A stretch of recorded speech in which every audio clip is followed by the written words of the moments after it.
거룩한 주일 아침입니다. 오늘도 주님께 예배하기 위해서 예배당을 찾으시고 있는 초소에서 마음을 모아 하나님께 예배하기 위하여 겸손하게 마음을 모으시는 우리 사랑하는 모든 성도님들에게 하나님의 놀라우신 은혜와 크신 평강의 역사가 풍성하게 임하시기를 주님의 이름으로 간절히 축복합니다.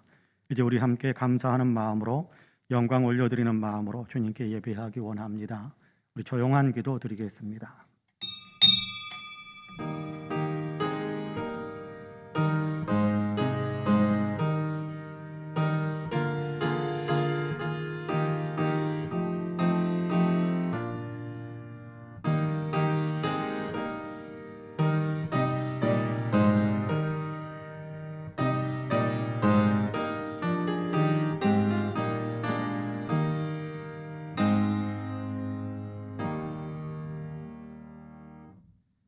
주께서 친히 징조를 너희에게 주실 것이라. 보라, 처녀가 잉태하여 아들을 낳을 것이요 그의 이름을 임마누엘이라 하리라. 하나님은 영이시니 예배하는 자가 영과 진리로 예배할지니라. 사랑과 은혜가 풍성하신 하나님, 거룩한 주일을 저희에게 허락하시고 예배하는 자리에 설 수 있도록 축복해 주심을 감사합니다. 귀한 은혜를 입어 믿음으로 하나님께 예배하기 위하여 예배의 자리에 섰사오니 우리의 예배를 기쁘게 받아 주옵시고 예배 가운데 친히 임재하시사 홀로 영광을 받아 주옵소서. 감사드리며 예수님의 이름으로 기도하옵나이다. 아멘. 함께 일어나셔서 찬송가 10장으로 우리 주님을 찬양하시겠습니다.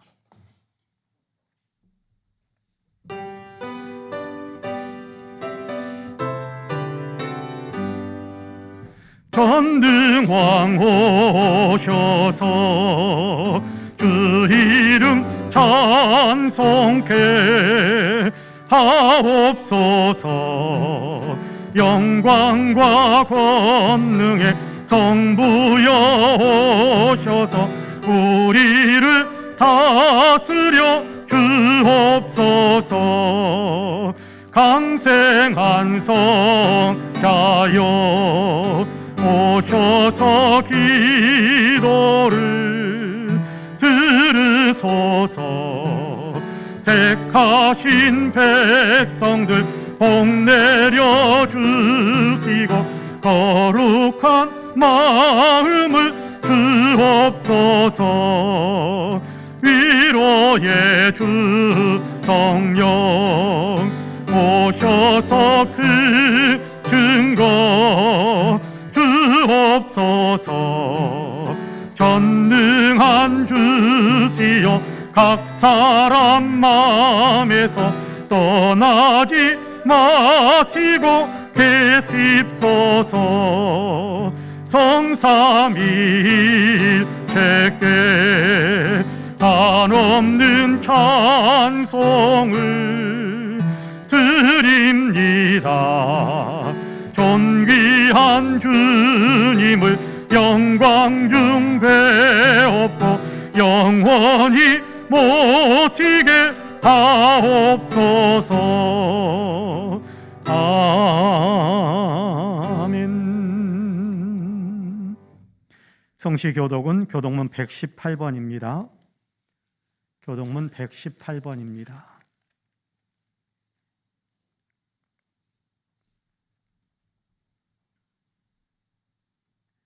나는 시온의 의가 빛같이 예루살렘의 구원이 횃불같이 나타나도록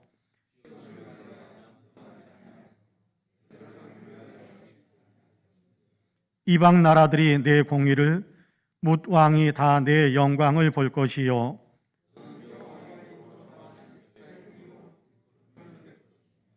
너는 또 여호와의 손의 아름다운 관 내 하나님의 손의 왕관이 될 것이라.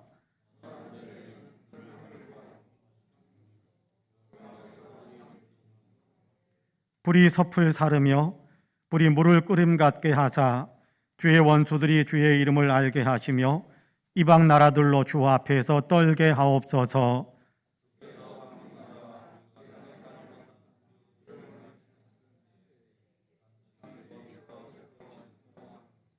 주 외에는 자기를 앙망하는 자를 위하여 이런 일을 행한 신을 옛부터 들은 자도 없고 귀로 들은 자도 없고 눈으로 본 자도 없었나이다. 아멘. 주보에 있는 고백과 간구의 기도를 함께 드리겠습니다. 함께 기도합니다.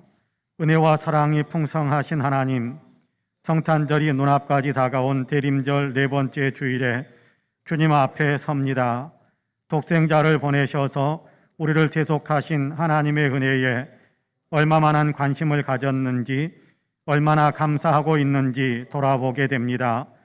주님은 장차 재림하셔서 심판의 주님이 되실 것이라고 말씀하셨는데, 그때 주님 앞에 가져갈 믿음의 선한 행실을 얼마나 행하고 있는지 돌아보게 됩니다. 주님은 지금도 우리 삶에 들어오시기 위해 문을 두드리고 계시는데, 우리가 얼마나 예민하게 예수님을 삶의 주인으로 영접해 드렸는지를 돌아봅니다. 돌아보면 모든 것이 다 부끄러울 뿐입니다. 우리 자신의 관심사에만 집중하느라 주님께 관심을 두지 못했습니다. 주님 용서하여 주시옵소서. 회개하오니 새롭게 하여 주시옵소서. 진실로 주님 만나기 준비하며 기다리게 하여 주시옵소서. 아멘. 개인의 고백과 간구를 하나님께 드립니다.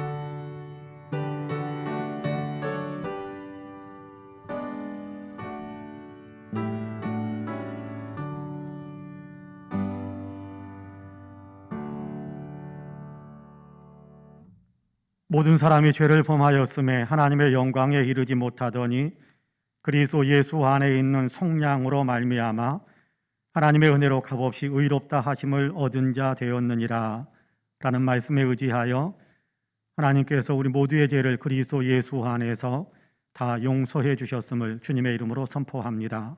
아멘. 신앙 고백하시겠습니다. 전능하사 천지를 만드신 하나님 아버지를 내가 믿사오며 그 외아들 우리 주 예수 그리스도를 믿사오니 이는 성령으로 잉태하사 동정녀 마리아에게 나시고 본디오 빌라도에게 고난을 받으사 십자가에 못 박혀 죽으시고 장사한 지 사흘 만에 죽은 자 가운데에서 다시 살아나시며 하늘에 오르사 전능하신 하나님 우편에 앉아 계시다가 저리로서 산 자와 죽은 자를 심판하러 오시리라. 성령을 믿사오며 거룩한 공예와 성도가 서로 교통하는 것과 죄를 사하여 주시는 것과 몸이 다시 사는 것과 영원히 사는 것을 믿사옵나이다. 아멘. 다 함께 자리에 앉으셔서 찬송가 98장으로 우리 주님을 찬양하시겠습니다.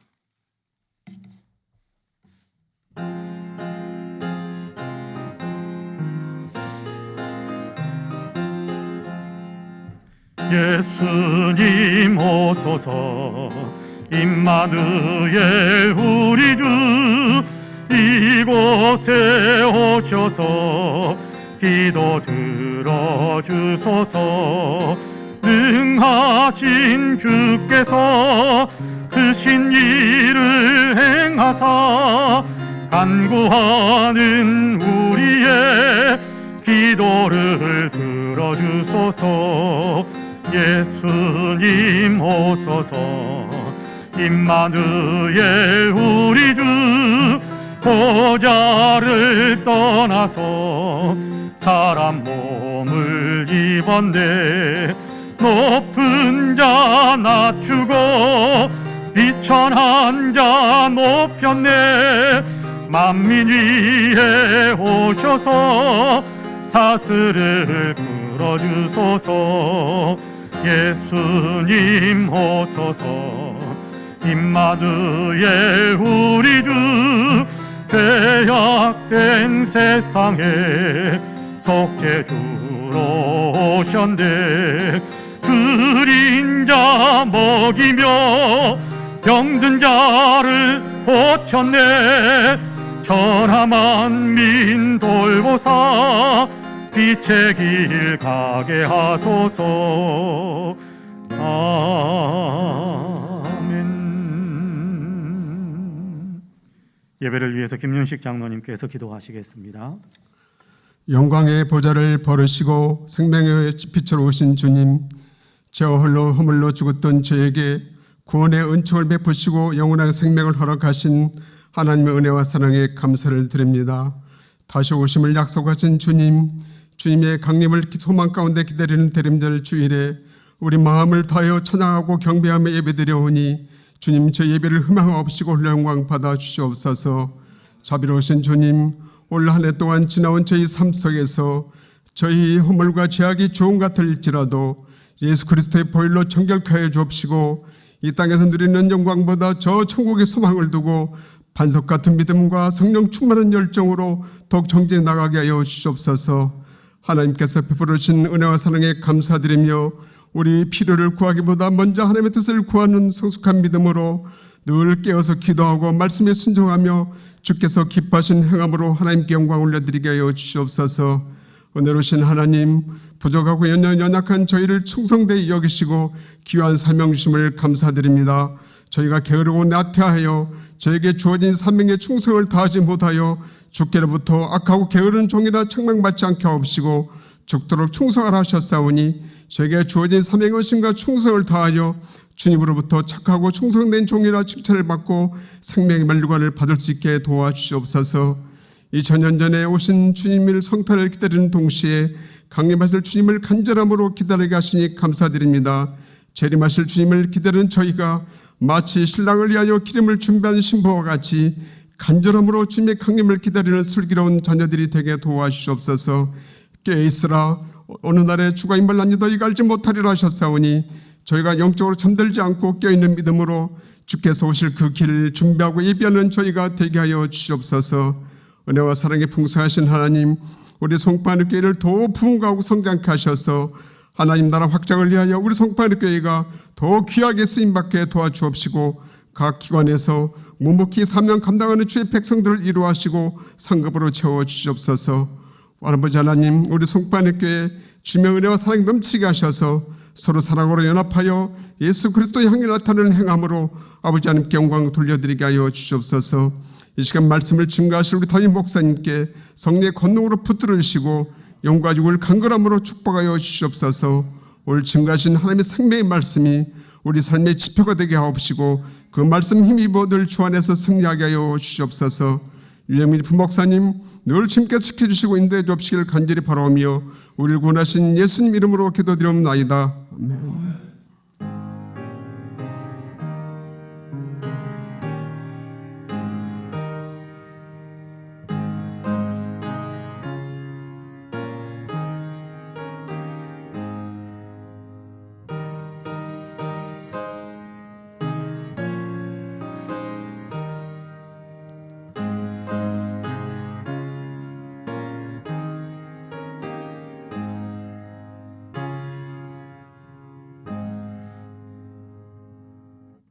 함께 일어나셔서 예물을 봉헌하시겠습니다.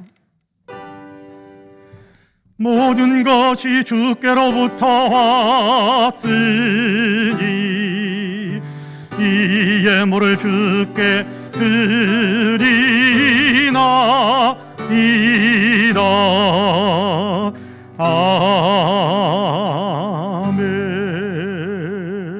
아멘.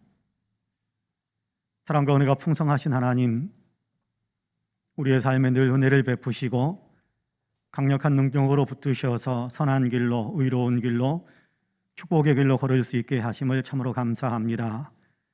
주님께로부터 받은 은혜와 사랑과 축복들을 생각하며 오늘도 감사하는 마음으로 하나님께 예배하면서 하나님께서 우리로 하여금 사용할 수 있도록 허락하신 것들 가운데 정성껏 거룩하게 구별하여 하나님께 예물로 봉헌합니다. 여기 11조와 감사의 예물, 1,000번제와 주일 예물, 선교헌금, 장학헌금, 구제헌금, 건축헌금으로 강단의 꽃을 위한 예물로 또 이런저런 마음의 서원과 소원을 담은 예물로 주님께 올려드립니다. 주님 향기롭게 흠양해 주옵시고 하나님의 영광을 드러내며 아름답게 쓰임받게 하여 주옵소서. 곳곳에서 많은 사람들을 먹이며 살려낼 수 있는 일을 이루게 하여 주시고 예물이 쓰이는 모든 곳에서 하나님 나라가 확장되며 교회가 부흥하는 열매가 맺혀지게 하여 주옵소서. 예물을 드리며 감사를 올리고 예물을 드리며 주의 일에 헌신하며 참여하기를 원하는 사랑하는 마음들 하나님 주님께서 기쁘게 받아주시고 하나님의 영광을 드러내며 복되게 쓰임받는 인생이 될 수 있도록 주님께서 역사하여 주옵소서. 늘 영육 간의 강건함으로 복을 주시고 삶의 형통함으로 복을 주시고 하나님 늘 주님께서 복 주셔서 선한 열매들 가정 안에 위대한 은혜의 간증들이 풍성해지는 복된 역사들이 늘 창대해지게 하여 주옵소서. 감사드리며 예수님의 이름으로 기도하옵나이다. 아멘. 교회 소식을 말씀드리겠습니다. 예수님의 탄생을 감사하는 성탄절 감사 예배가 이번 주 토요일 25일 오전 11시에 본당에서 있겠습니다. 그리고 송년주일입니다. 그 다음 주일 26일인데 올해 마지막 주일 송년주일입니다. 한 해 동안의 은혜에 감사하면서 송년주일도 하나님께 감사하며 보낼 수 있게 되기를 소망합니다. 새해 첫 주일이 1월 3일이죠. 1월 2일입니다. 1월 2일 새해께 새해 첫 주일을 보내고 1월 3일 월요일부터 7일 금요일까지 새벽 5시에 신년 특별 새벽 기도회를 진행할 계획을 가지고 있습니다. 물론 예배당에 나와서 예배를 기도하면 가장 좋겠습니다만은 그렇지 못하시더라도 댁에서라도 꼭 이렇게 5시에 깨어서 새해를 새벽 기도 드리면서 시작하는 그런 한 해로 만들어 가시기를 소망합니다. 신년 특별 새벽 기도회 기간 동안에는 이 앞줄에 이제 특별한 기도 제목을 가지고 기도하기를 원하시는 분들은 맨 앞줄에 너무 가까이 붙지 않게 또 오늘 못하면 내일 내가 기도받겠다라는 그런 마음으로 서로 자리를 이렇게 배려하면서 앞줄에 한 4분, 5분 정도 앉으시면 맨 앞줄만 제가 다니면서 안수할 수는 없으니까 접촉하는 것이 바람직하지 않지만 앞에 4분, 5분 정도 앉으시면 위에서 신년 특별 새벽 기도 기간 동안에 안수하면서 기도하도록 그렇게 하겠습니다. 성도님들께서는 방역 지침을 잘 준수하면서 모든 예배, 공예배에 참여하셔서 우리 공예배가 온전히 회복될 수 있도록 협조해 주시기를 바랍니다. 어제부터 새로운 방역 지침이 발표가 됐지요. 저희 교회하고는 크게 관계가 없을 것 같습니다. 백신 접종하신 분들로 이렇게 온전한 백신 접종 2차까지 접종하신 분들로 모이게 되면 좌석수의 70%, 그러지 못하고 백신 접종을 온전히 이루지 못하신 분이 참여하게 되면 좌석수의 30% 그렇습니다. 70%면 한 230명 정도, 그리고 30% 정도면 한 110명 정도 그렇게 참석할 수 있게 되니까 여러분 뭐 크게 숫자에 우리가 연연하거나 묶이거나 그럴 필요 없이 예배 시간에 오셔서 예배 드릴 수 있으면 되겠습니다. 성경 쓰기를 이렇게 열심히 해주셔서 감사합니다. 권사님 한 분이 가지고 오셔서 신약 성경을 다 쓰고 가지고 오셔서 제 책상에 두셨어요. 그래서 사인을 했으면 좋겠다. 그래서 제가 사인을 해두었습니다. 혹시 제본이 필요하신 분들은 제본하는 것으로 또 이렇게 사인이 필요하신 분들은 사인하는 것으로 그렇게 해서 그냥 한번 기록했다라는 것으로 끝나는 것이 아니라 기록한 내용들을 두고 보면서 또 자녀들에게 물려주면서 말씀 중심의 삶을 살도록 그렇게 권면해 주신다면 아마 신앙의 큰 유산이 되지 않을까 생각을 합니다. 대학 진학을 위해서 준비하는 자녀들을 위해서도 여러분 많이 기도해 주시기를 바랍니다. 수시 전형에 합격해서 너무 감사하고 기쁘다라고 그렇게 이야기해 주신 분들도 있는데요. 여러분께 정시에 또 이렇게 이 정시를 위해서 준비하는 자녀들을 위해서도 여러분 많이 기도해 주시면 감사하겠습니다. 다음 주일 11시 예배 후에 다음 주일 11시 예배 후에 2021년 그리고 2022년 이렇게 예산 결산 일을 위한 공동의회가 있겠습니다. 우리 성도님들께서 가능하지만 많이 참석하셔서 공동의회에 여러 가지 것들을 이렇게 예산 결산을 같이 의논해 주셨으면 좋겠습니다. 오늘 이렇게 예배 후에 베드로회 원래회가 있겠습니다. 주보에는 없습니다만은 예배 후에 베드로회 원래 모이도록 하겠습니다.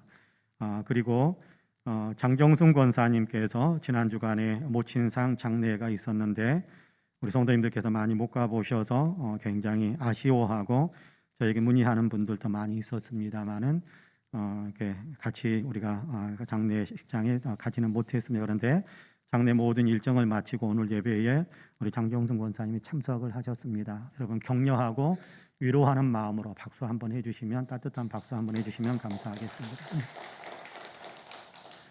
이번 주간에도 생신 맞으신 분들이 있는데요. 오순희 권사님, 황은영 청년, 송창규 형제입니다. 여러분 위에서 축복의 박수 한번 더 해주시면 감사하겠습니다.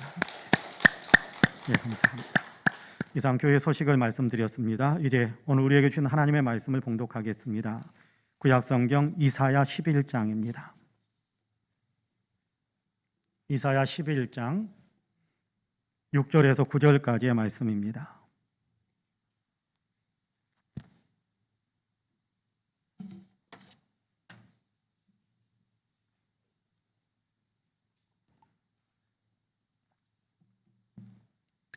이사야 11장 6절에서 9절까지의 말씀, 제가 가진 성경은 981쪽, 구약성경 981쪽입니다. 이사야 11장 6절에서 9절까지의 말씀을 제가 봉독하겠습니다. 그때에 이리가 어린 양과 함께 살며 표범이 어린 염소와 함께 누우며 송아지와 어린 사자와 살찐 짐승이 함께 있어 어린아이에게 끌리며 암소와 곰이 함께 먹으며 그것들의 새끼가 함께 엎드리며 사자가 소처럼 풀을 먹을 것이며 젖먹는 아이가 독사의 구멍에서 장난하며 젖된 어린아이가 독사의 굴에 손을 넣을 것이라. 내 거룩한 산 모든 곳에서 해됨도 없고 상함도 없을 것이니 이는 물이 바다를 덮음같이 여호와를 아는 지식이 세상에 충만할 것임이니라. 아멘. 이 말씀에 큰 은혜가 있기를 원합니다. 할렐루야. 눈으로만 옆에 있는 분들과 인사 한번 하겠습니다. 눈으로만 인사합니다. 하나님이 당신을 참 사랑하십니다. 인사 한번 할까요? 하나님이 당신을 참 사랑하십니다. 나도 당신을 사랑합니다. 눈으로만 인사합시다. 한 번 더 인사할까요? 당신 참 괜찮은 사람입니다. 참 괜찮은 사람입니다. 감사합니다. 뒤늦게 목회의 길을 걷게 된 어느 목사님께서 목회자의 길을 걷기 전 사회생활을 하던 1970년대에 한 독일 사람을 알게 되었다고 합니다. 그 독일 사람은 2차 세계대전 때 독일군으로 전쟁에 참전을 했던 사람이었습니다. 당시 독일 대부분의 젊은이들은 히틀러에게 굉장히 비판적이었다고 해요. 그런데 일단 히틀러의 연설을 한 번이라도 직접 듣기만 하면 모두가 다 히틀러에게 열광하게 되었다고 합니다. 목사님이 만났던 그 독일 사람도 강제징병을 당했습니다. 강제징병, 가고 싶지 않았는데 억지로 끌려서 군대에 가고 전쟁터에 나가게 되었는데 싸우고 싶은 마음이 조금이라도 있었겠습니까? 그런 마음이 전혀 없었습니다. 그러나 그렇게 해서 전쟁터에 끌려가게 되었는데 부대에서 히틀러의 연설을 한번 직접 들은 후에는 그는 목숨을 걸고 히틀러를 위해서 전쟁에 참여하는, 그렇게 싸우는 사람으로 변화되었었다고 합니다. 입술의 몇 마디로 수많은 사람들을 열광시켜 온 세계를 상대로 전쟁을 치를 정도라면 히틀러의 말은 확실히 힘이 있고 놀라운 능력이 있는 그런 어떤 사람이었던 것 같습니다. 그래서 그가 국가의 리더가 될 수 있었고 자기가 추구하는 나라를 만들기 위해 백성들을 끌고 갈 수 있었다라고 생각이 듭니다. 하지만 안타깝게도 그가 추구하는 방향은 전쟁을 일으키고 수많은 사람들의 생명을 잃게 만드는 방향이었지요. 그로 인해 독일은 전쟁에 패한 패전 국가가 되었고 독일의 후손들은 그때의 일을 부끄럽게 생각하며 지금까지도 세계를 향하여 계속 사과하고 있음을 봅니다. 물론 히틀러의 잘못이 큽니다. 그렇지만 동시에 국가의 지도자가 되려는 사람이 어떤 생각을 가지고 있는지, 혹은 지도자가 된 사람이 나라를 어떤 방향으로 끌고 가려고 하는지 분별하지 못하고 따라갔던 백성들의 책임도 없다고 말할 수는 없을 것 같습니다. 지금 우리나라는 다음 대통령 선출을 위한 선거전이 한창이지요. 누가 당선되느냐에 따라서 이 나라는 그 당선자가 지향하는 방향으로 나아가게 될 수밖에 없습니다. 여러분은 우리나라가 어떤 방향으로 나아가기를 원하십니까? 우리가 생각을 깊이 해야 할 것은 지금 후보로 나선 사람들은 이 나라를 어떤 방향으로 이끌고 싶어 하는지에 우리가 관심을 갖고 분별을 해야 된다는 겁니다. 그냥 나는 보수다, 나는 진보다가 아닙니다. 이 후보가 바라보는 비전이 이 나라를 참으로 바르게 만들고 사람들을 더 행복하게 만드는 것인지를 판단해야 한다는 것입니다. 진실하게 국가를 위해서 일하고 사람들을 위해서 일할 사람이 어떤 사람인가라는 것을 판단해야 하는 겁니다. 물론 우리 그리스도인들은 한 걸음 더 나아가 누가 하나님의 가치에 따라서 이 나라를 이끌고 가려고 하는지도 세심하게 보셔야 할 것입니다. 하나님의 뜻 가운데 하나님의 공의와 하나님의 평화와 하나님의 이 사랑을 가지고 나라의 방향을 이끌려고 하는지, 하나님의 어떤 공의의 방향으로 나라가 나아가도록 그런 비전을 가지고 있는지 살펴보셔야 할 것입니다. 그렇게 살핀 후에 정말 이 나라를 복되게 만들기 위한 분명한 비전을 가진 사람에게 나의 한 표를 얹어줄 수 있어야 할 거예요. 그것이 그리스도인으로서 정치에 참여하는, 선거에 참여하는 어떤 그런 믿음의 태도다라고 생각을 해봅니다. 오늘이 대림절 네 번째 주일, 대림절 마지막 주일입니다. 이번 주 토요일이 성탄절인데요. 성탄절을 코앞에 둔 이 아침에 주님은 우리에게 이사야 11장의 말씀을 읽게 하셨습니다. 우리가 읽은 본문은 하나님께서 이사야 선지자를 통해 선포하신 메시아 예언의 말씀입니다. 우리로 친다면 이미 오신 메시아고, 그리고 장차 재림의 주님으로 오실 그분이고, 그리고 지금 우리 안에서부터 그분의 왕국을 이루실 그 메시아, 우리 주님에 대한 예언의 말씀인 겁니다. 특별히 본문은 메시아가 오셔서 만들어갈 메시아 왕국, 천국, 하나님 나라는 이런 모습이 될 것이다 라고 이렇게 들려주는 그런 말씀을 우리에게 듣게 하십니다. 이제 본문 말씀을 조금 더 깊이 묵상하면서 하나님께서 그리스도 예수를 통해서 이루기를 원하시는 하나님 나라, 천국은 어떤 모습인가 라는 것을 함께 배우려고 하는데요. 바라기는 말씀을 나누는 우리 모두에게 하나님의 은혜가 충만하게 임하시기를 주님의 이름으로 간절히 축복합니다. 우리가 읽은 본문 6절은 처음 단어가 그때에라는 단어로 시작이 되고 있습니다. 그때에라는 단어가 이게 말씀을 이렇게 시작하는데요. 여기 그때에라는 말씀은 앞에 있는 1절에서 5절까지의 말씀을 가리키는 그런 단어입니다.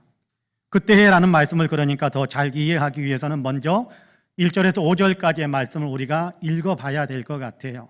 여러분 같이 한번 읽어볼까요? 1절에서 5절까지 같이 읽습니다. 시작.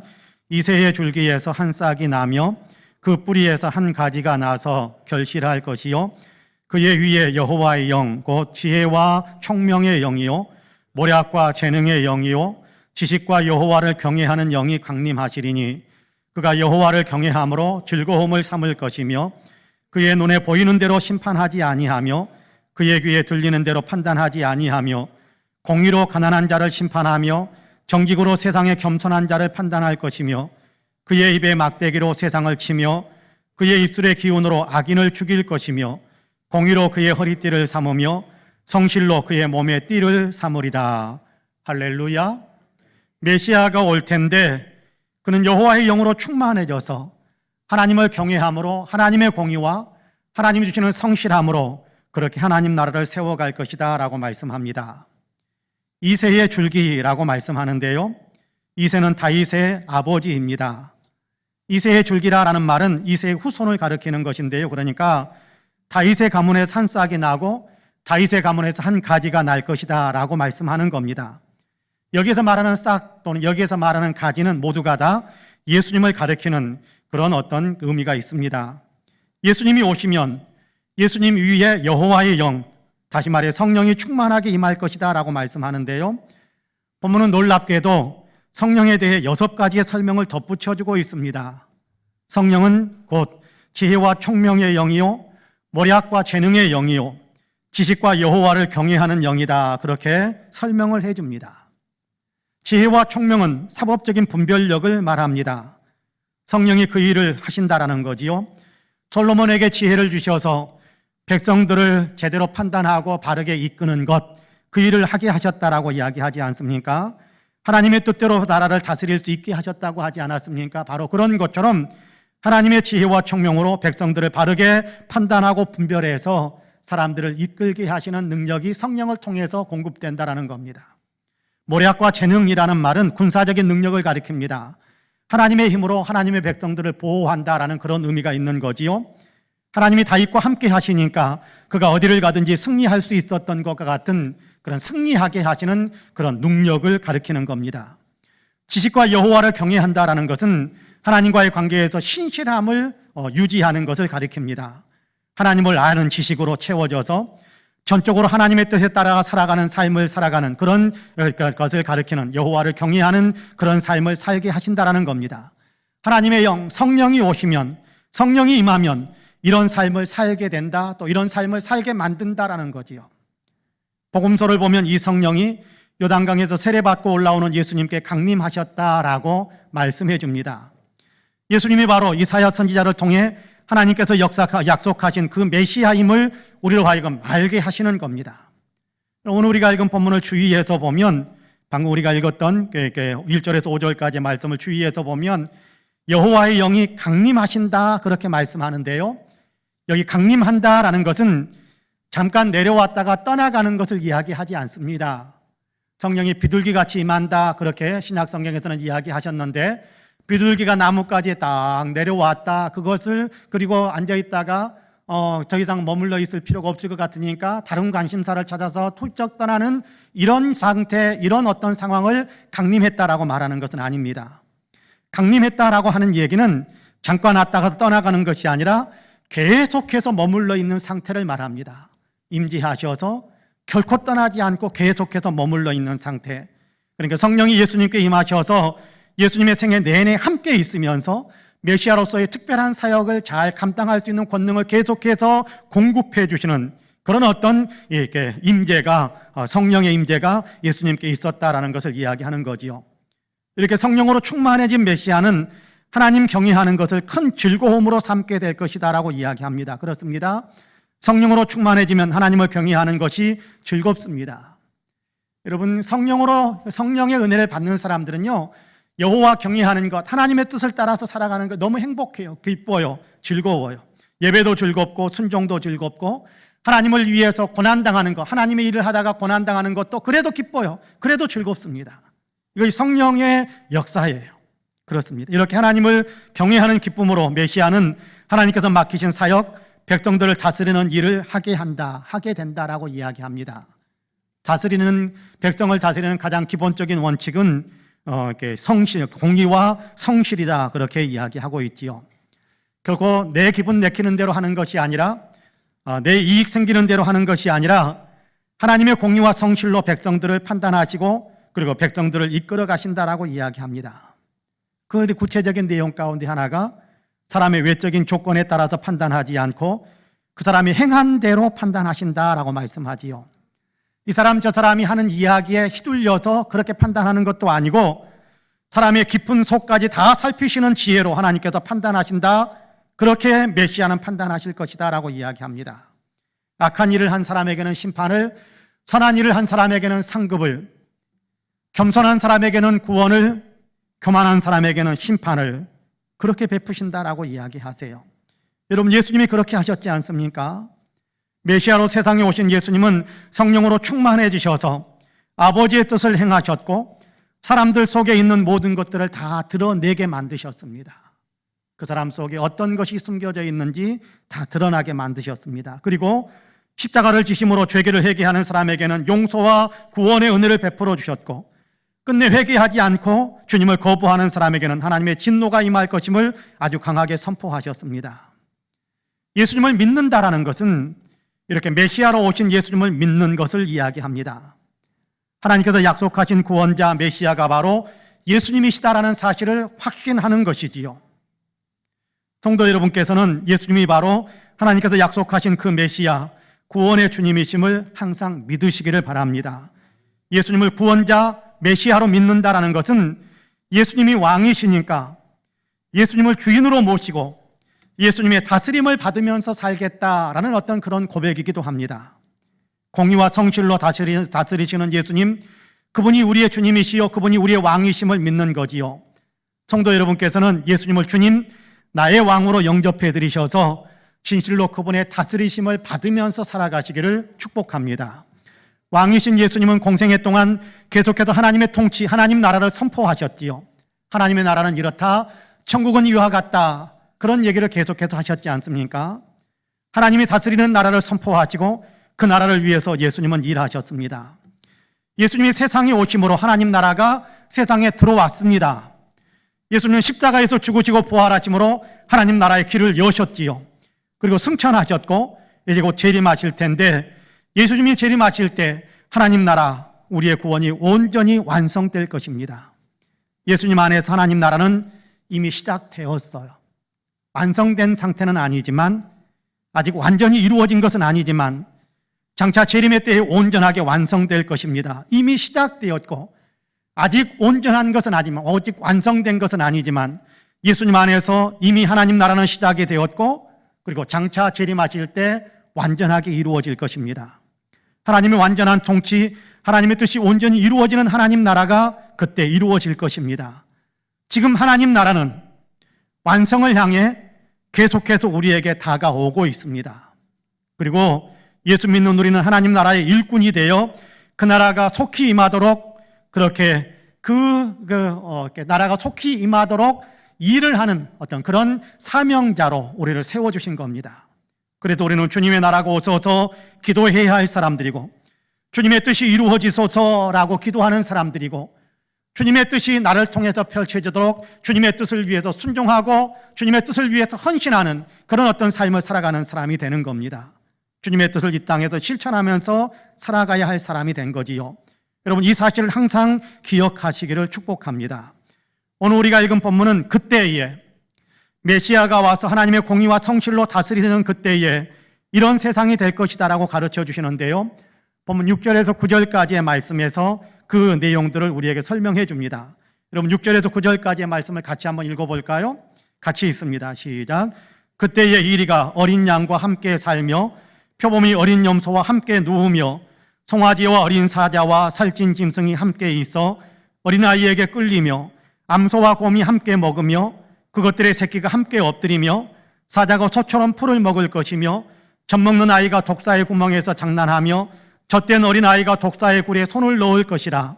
내 거룩한 산 모든 곳에서 해됨도 없고 상함도 없을 것이니 이는 물이 바다를 덮음같이 여호와를 아는 지식이 세상에 충만할 것임이니라. 할렐루야. 주님이 다스리는 나라는 온전한 평화의 나라가 될 것이다 라고 가르쳐 줍니다. 일이 늑대로 그렇게 번역할 수도 있습니다. 일이 늑대가 어린 양과 함께 살고 표범이 어린 염소와 함께 둥글고 송아지와 사자와 살찐 짐승이 더불어서 같이 살고, 이런 것들이 또 어린아이에게 이끌림을 받는 그런 어떤 모습이 오늘 그려지고 있습니다. 암소와 곰이 사이좋게 함께 밥을 먹고 사자들이 다른 짐승을 잡아먹는 것이 아니라 풀을 뜯어 먹으면서 살고, 어린아이들이 독사굴에 손을 넣고 장난쳐도 아무런 해도 입지 않게 되는 그런 평화가 만들어진다라고 우리에게 가르쳐주고 있습니다. 여러분, 생각만 해도 벅차지 않습니까? 예수님이 오셔서 그런 세상을 만드신다. 예수님이 다스리면 그런 세상이 만들어진다. 장차 만들어질 것이지만 오늘 예수님의 다스림이 있는 모든 곳에는 이런 역사가 만들어진다라고 이야기하는 겁니다. 여러분, 우리가 그래서 복음성가도 그렇게 부르지 않습니까? 사자들이 어린 양과 뛰놀고 어린이들 함께 뒹구는 참 사랑과 기쁨의 그 나라가 이제 속히 오리라. 주님이 다스리는 그 나라를 앙망하면서, 주님이 오늘 우리의 삶을 다스려 주기를 원하면서, 주님이 우리를 다스리셔서 지금 그런 역사들이 계속해서 왕성하게 일어나기를 사모하면서 우리는 그런 노래를 많이 부르지 않습니까? 이런 날이 정말 속히 왔으면 좋겠습니다. 요한계시록에서 말씀하는 것처럼 마라나타 주 예수여 오시옵소서, 우리는 늘 그렇게 기도하면서 찬송하며 사모하는 마음을 가져야 될 것 같습니다. 주님이 다스리는 곳에서는 약육강식의 논리가 제거되고 상대방을 해치는 적대적 관계가 사라지는 완전한 평화가 만들어지게 됩니다. 이 평화는 동물들만을 위한 만들어지는 것은 아닙니다. 동물을 들어서 말씀하셨지만 주님은 사실 사람들의 관계에 대한 얘기를 하는 것입니다. 이해하기 쉽도록 동물들을 들어서 이야기했지만 사람들의 관계 속에서 이런 평화가 만들어지게 된다. 주님이 다스리는 모든 곳에서는 이런 평화가 만들어진다라고 이야기하시는 겁니다. 주님께서 공의와 성실로 다스리시면 사람들이 변화된다라는 거지요. 주님의 영이 사람들에게 임하게 되면 사자나 표범이나 곰이나 이리처럼 맹수 같은 그런 본성을 가진 사람들이 그 맹수의 본성을 벗어버리게 된다라는 겁니다. 약한 상대를 골라서 자기 밥으로 만들기 위해 공격하는 그런 본성이 변해서 약한 사람들과 하나 되어 함께 더불어 살아가는 그런 평화의 공동체를 만들어 간다라는 것입니다.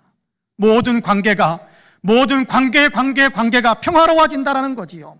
누가 누구 위에 군림하려고 하지도 않을 것이고 누가 누구 밑에 깔려서 신음하는 일도 없게 될 것입니다. 교만은 사라지고 겸손만이 가득하게 될 것입니다. 세례요한은 그래도 누가복음 3장 5절에서 예수님이 오시면 이런 일이 벌어질 텐데 그렇게 이야기하면서 이렇게 이야기합니다. 모든 골짜기가 메워지고 모든 산과 작은 산이 낮아지고 굽은 곳이 곧아지고 험한 길이 평탄하여질 것이다 라고 선포하고 있습니다. 그렇습니다. 자연에서도 그런 일이 만들어지겠지만 사람들의 마음에서도 이런 일이 만들어지게 될 것이다라는 사실을 이야기하는 겁니다. 높은 마음이 낮아지게 될 것입니다. 교만한 마음이 겸손한 마음으로 변화되게 될 것입니다. 삐뚤어지고 굽어진 마음은 바르고 반듯하게 되어질 것입니다. 열등감에 사로잡혀 있거나 낮은 자존감으로의 삶의 의욕을 이룬 사람들이 주님으로 인해 자기도 사랑받는 사람임을 알게 되고 자존감을 회복해서 정상적인 일상의 삶을 살아갈 수 있게 될 것입니다. 여러분, 수가성 우물가에서 예수님을 만났던 그 여인을 기억하십니까? 스스로 비천하게 여기는 마음, 열등감에 빠져서 다른 사람들과 얼굴 마주치는 것까지도 피했던 그런 여인이었습니다. 그런데 우물가에서 예수님을 만났습니다. 대화를 나누면서 예수님이 메시아라는 사실을 알게 되고 예수님이 메시아라는 사실을 믿게 됩니다. 메시아라고 고백하게 되지요. 놀랍게도 자기 자신을 비천하게 생각했던 마음이 사라져버렸습니다. 다른 사람들과 얼굴 대면하는 것조차도 피하려고 했던 그런 열등감도 사라졌습니다. 이제는 먼저 동네 사람들을 찾아가서 내가 메시아를 만났다라고 당당하게 소리칠 수 있는 사람으로 그렇게 변화되지 않았습니까? 그렇습니다. 주님은 새롭게 만들어주시는 분이십니다. 사람들이 주님 안에서 자기 자신을 곱게 볼 수 있게 하시고 서로가 서로를 동등하게 존중해주는 평평한 관계, 평화의 관계가 되게 만들어주시는 분이십니다. 주님이 다스리면 주님이 다스리는 모든 곳에는 이런 평화가 만들어집니다. 주님을 만난 사람들에게서는 이런 평화가 회복이 되는 것입니다. 여러분, 세리장이었던 삭개오를 기억하십니까? 키가 작은 삭개오, 그래서 무시당하고 열등감을 갖게 되었을 것입니다. 열등감을 갖게 되면요, 한편으로는 위축되어서 사람들을 안 만나려고 하기도 하지만 열등감을 갖게 되면요, 반대로 또 한편으로는요, 굉장히 폭발적으로 외부적으로 열등감이 나타나면서 사람들에게 보복하고 폭행하는 폭력을 행사하는 모습으로 그렇게 나타나기도 합니다. 어쩌면 삭개오는 그런 어떤 모습이었지 않나라는 생각을 해봅니다. 보복하고 싶은 마음에 그는 세리라는 직업을 선택했는지도 모릅니다. 동족들에게 손가락질 받는 일이지만 그러나 많은 돈을 벌어서 돈으로 사람들에게 복수할 수 있는 길이 바로 세리라는 직업을 갖는 것이었기 때문이었습니다. 수단과 방법을 가리지 않고 동족을 착취하고 갈취해서 그는 큰 부자가 되었습니다. 그래도 사람들이 인정해주지 않고 존중해주지 않고 사람 대우해주지 않습니다. 그럴수록 그는 더욱 악랄해졌을 겁니다. 더욱더 공격적이 되었을 것입니다. 그는 마음에 많은 상처를 받았기 때문에 그 상처 입은 곰처럼 다른 사람들을 무지막지하게 공격해대는 일들을 수없이 행했을 겁니다. 그래서 다른 사람들의 삶에 많은 상해와 상처를 입혔을 겁니다. 이 삭개오를 예수님이 찾아가지 않았습니까? 삭개오의 이름을 불러주며 그 마음을 어루만져 주셨잖아요. 구원의 품에 안아주셨습니다. 삭개오는 예수님께 사로잡히게 되지요. 변화됩니다. 기꺼이 자기의 금고를 열었습니다. 빼앗은 것을 이자까지 쳐서 대갚아주고 자기를 무시하고 경멸했던 사람이었지만 그럼에도 그는 그 가난한 사람들을 위해 사용하겠다며 많은 것을 내어놓기까지 했습니다. 변화된 겁니다. 예수님으로 인해서 속사람이 평화로워지니까 상처가 치유되고 예수님으로 인해서 열등감이 사라지게 되니까 평화로워지니까 일렁거리던 복수심과 분노도 이제는 다 사그라들고 평화로운 마음이 되니까 그 평화가 겉으로 드러나서 다른 사람들과의 관계를 평화롭게 만들기 위해 그는 기꺼이 자기의 것을 내어주기까지 한 것입니다. 예수님이 다스려 주시니까 증오심과 복수심으로 일렁거리던 마음이 잔잔해진 거지요. 예수님이 다스려 주시니까 맹수처럼 약자를 공격하던 욕망이 빠져나가 버린 것입니다. 대신에 사랑하는 마음, 함께 살아가길 원하는 마음으로 변한 것입니다. 주님이 다스리시는 모든 곳에서는 이런 변화가 만들어집니다. 모든 관계에 평화가 만들어지는 겁니다. 사도행전 2장은 성령 강림을 체험한 사도들이 선포하는 설교를 듣고 예수님을 믿기 시작한 사람들의 모습을 보여주는데요. 예수님을 믿는다라는 것은 예수님을 자기 인생의 주인으로 영접해드려 주님의 다스림을 받는 것을 의미하는데, 예수님을 주님으로 믿는 사람들에게 놀라운 변화가 일어났다라는 사실을 사도행전 2장에서는 우리에게 가르쳐 줍니다. 여러분, 사도행전 2장 44절에서 47절까지의 말씀을 같이 한번 읽어보겠습니다. 같이 읽습니다. 시작.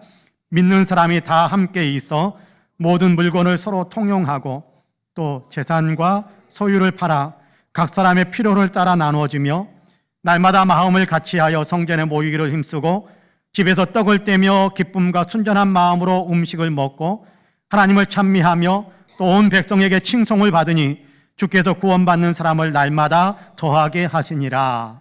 할렐루야. 서로가 서로를 돌보는 관계, 하나님의 평화의 관계가 만들어졌다라고 보고하고 있습니다.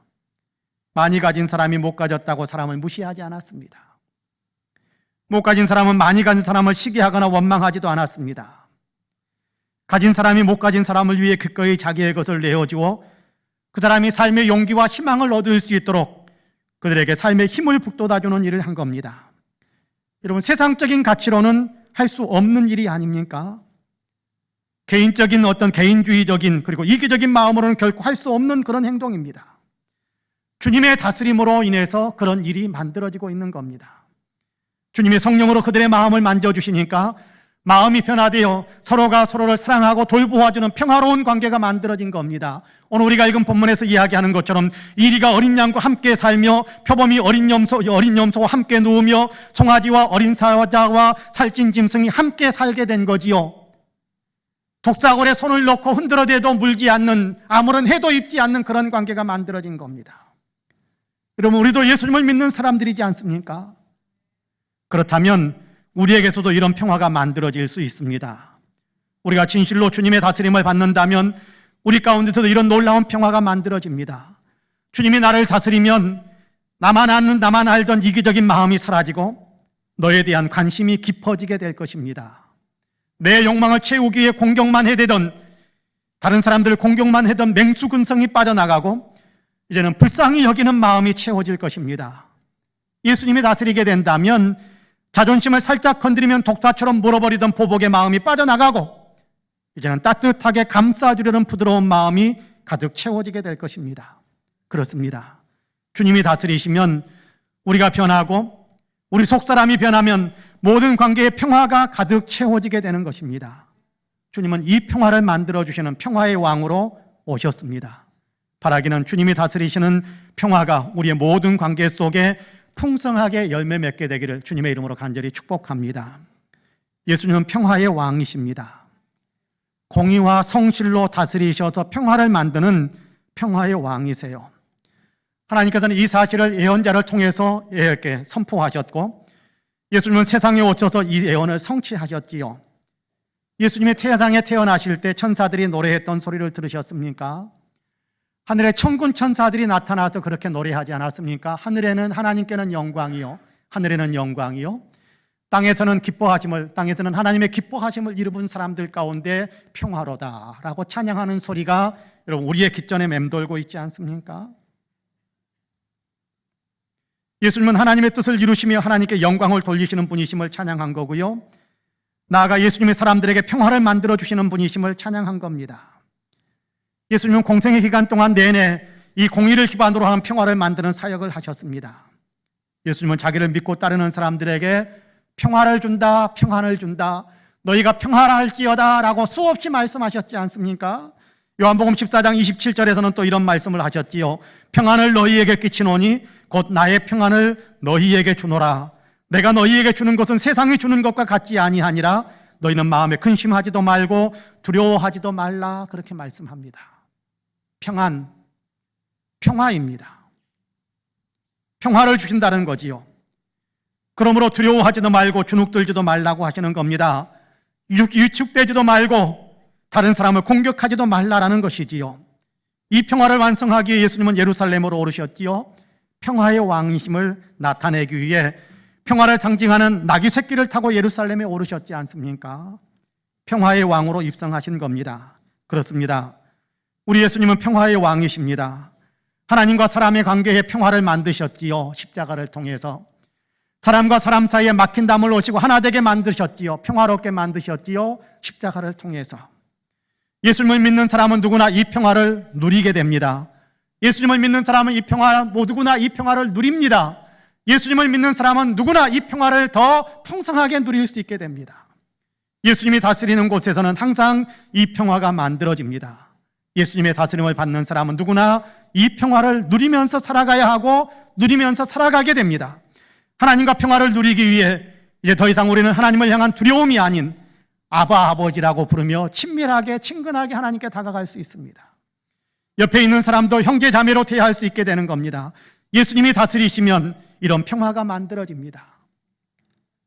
우리 교회에서는 그런 호칭을 많이 사용하지 않습니다만은 예전에 섬기던 교회들에서는 그런 호칭들을 참 많이 사용하는 것을 들었습니다. 옆에 있는 성도를 향해서 형제님, 옆에 있는 성도를 향해서 자매님, 가족처럼 그렇게 부르는 친근감 같은 관계들을 만들어가는 것을 많이 이렇게 보곤 했습니다. 그렇습니다. 예수님이 다스리시니까 형제가 되고 자매가 되는 평화의 관계가 형성이 되는 겁니다. 이런 평화가 만들어지는 거지요. 예수님의 다스림을 받는 것이 믿음의 삶인데, 여러분, 예수님이 다스리면 하나님 나라가 내게 임하는 거예요. 내 안에 하나님 나라가 있는 거예요. 내 안에 천국이 있는 거예요. 이성봉 목사님은 일제시대에 복음을 전하시던 분이십니다. 일본 순사에게 붙들렸어요. 붙들려서 이런저런 어떤 괴로움을 당하는데 그럼에도 불구하고 미소를 빙그레 띠면서 자기를 괴롭히는 그 순사에게 목사님은 당신도 예수 믿고 천국 가야지요 라고 말씀을 하십니다.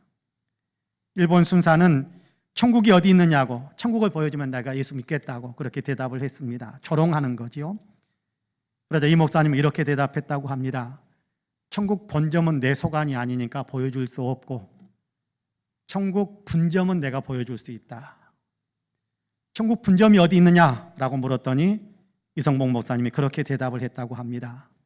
천국 분점 내 안에 있지. 내 안에 있지. 예수님이 다스리시는 내 안이 바로 천국이야. 그렇게 대답한 겁니다. 그렇습니다. 예수님을 모신 곳이 천국입니다. 내 안에 예수님을 모셨으면 내 안에 천국이 이루어지는 것입니다. 주님이 다스리시는 주님의 나라가 이루어진 거지요. 우리도 천국 분점입니다. 천국 분점. 예수님을 주님으로 모시고 그분의 다스림을 받는다라는 것이지요. 주님의 평화가 이루어지고 있는 곳이라는 겁니다. 하나님과의 평화, 사람들과의 평화가 만들어지고 있는 것이지요. 이 평화가 든든하게 세워지기를 원합니다. 이 평화가 더욱더 견고해지기를 간절히 원합니다. 여러분, 이 평화를 깨뜨리려고 하는 외부의 세력, 사탄의 세력은 계속해서 우리를 공격할 겁니다. 죄를 짓게 만들려고 할 겁니다. 죄를 지으면 하나님과의 평화가 깨어지게 되니까 여러분, 끊임없이 죄를 짓게 만드는 유혹이 사탄을 통해서 우리에게 올 겁니다. 죄의 유혹이 물려오고 탐욕이 우리의 속에서 이글거릴 때, 출렁거릴 때, 여러분, 그때 우리는 예수님을 생각하는 거예요. 주님, 저를 다스려 주옵소서. 출렁거리는 이 마음, 유혹이 휩쓸려고 하는 이 마음을 다스려 주옵소서. 주님이 통치하셔서 주님의 평화가 내 안에 계속 유지되게 하옵소서 구하는 겁니다. 그렇게 기도할 때 죄를 물리치고 공의를 따라 살아갈 수 있는, 그래서 주님의 평화를 계속 누릴 수 있는 사람들이 되는 겁니다. 사람들과의 관계에서도 그렇습니다. 평화가 깨어지게 만드는 유혹들이 밀려옵니다. 괜히 사람이 밉고, 괜히 사람이 증오감이 생기고, 괜히 다투고 싶어지는 그 유혹들이 밀려올 때 주님, 내 마음을 다스려 주옵소서 기도하시는 겁니다. 혹시 갈등 관계에 있는 사람이 있으면 주님, 우리의 관계 속에 하나님께서 통치하시고 다스리셔서 평화의 관계가 회복될 수 있도록 도우소서 기도하는 겁니다. 그러면 주님은 우리를 더 다스려 주실 겁니다. 우리의 마음에 평화가 있고 우리의 관계에 평화가 만들어지게 될 것입니다. 이웃과 아름다운 관계를 유지할 수 있게 되는 겁니다. 주님은 평화의 왕입니다.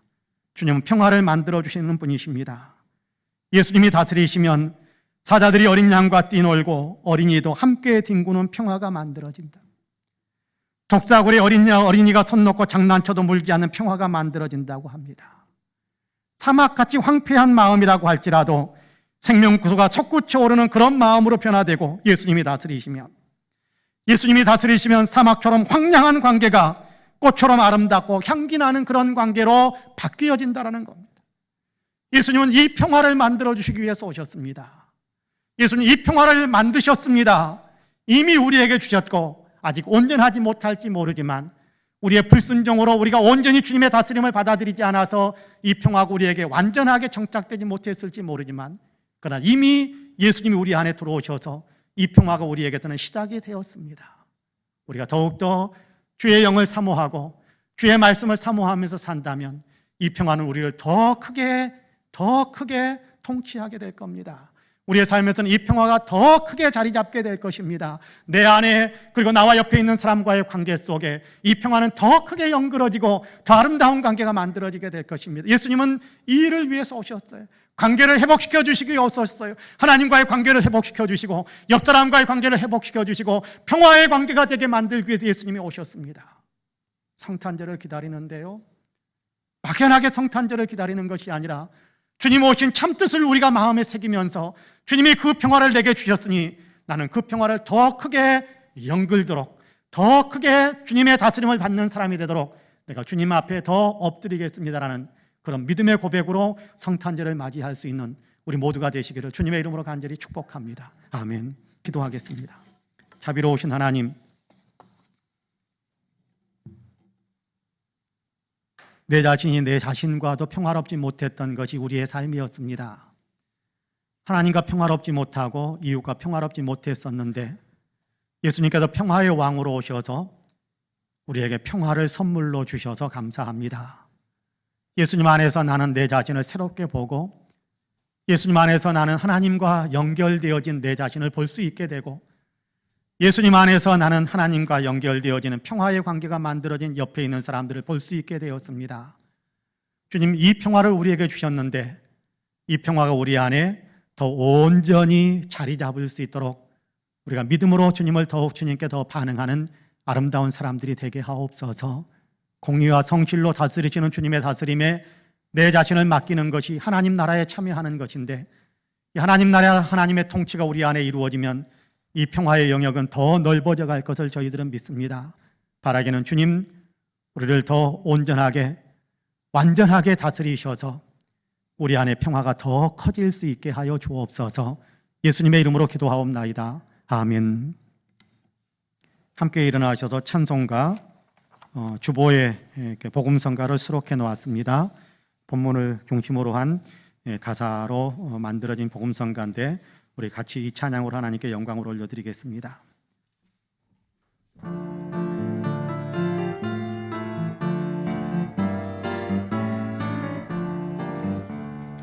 사막에 샘이 넘쳐 흐르리라. 사막에 꽃이 피어 향내 내리라.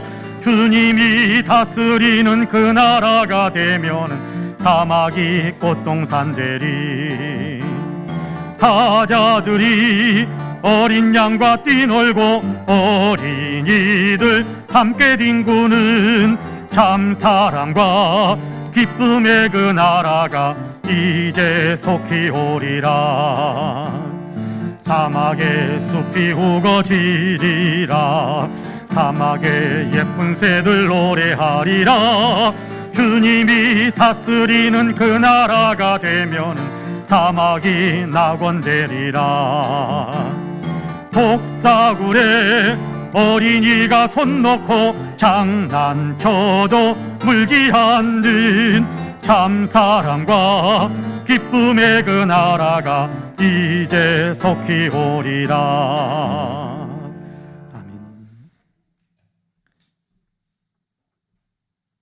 우리 구주 예수 그리스도의 은혜와 아버지 하나님의 놀라우신 사랑과 성령님의 감동 감화 충만케 역사하심이 거룩한 주일의 예배로 하나님께 영광을 올려드리며 들려주시는 말씀에 따라 마음을 새롭게 하고 있는 우리 사랑하는 모든 성도님들과 가정과 가족들 행하시는 일들과 기도의 제목들 위에 아름다운 신앙 공동체 우리 송파 은혜교회 위에 특별히 외국에 있고 군문에 있고 출타 중거나 병상에 누워있는 사랑하는 형제 자매들, 우리 명예 목사님이신 수달수 목사님, 이 나라 이 민족 아직도 고통 가운데, 코로나 때문에 고통 가운데 있는 지구촌에 사랑하는 모든 형제 자매들 위해 이제로부터 영원토록 함께 하시기를 간절히 축원하옵나이다. 아멘.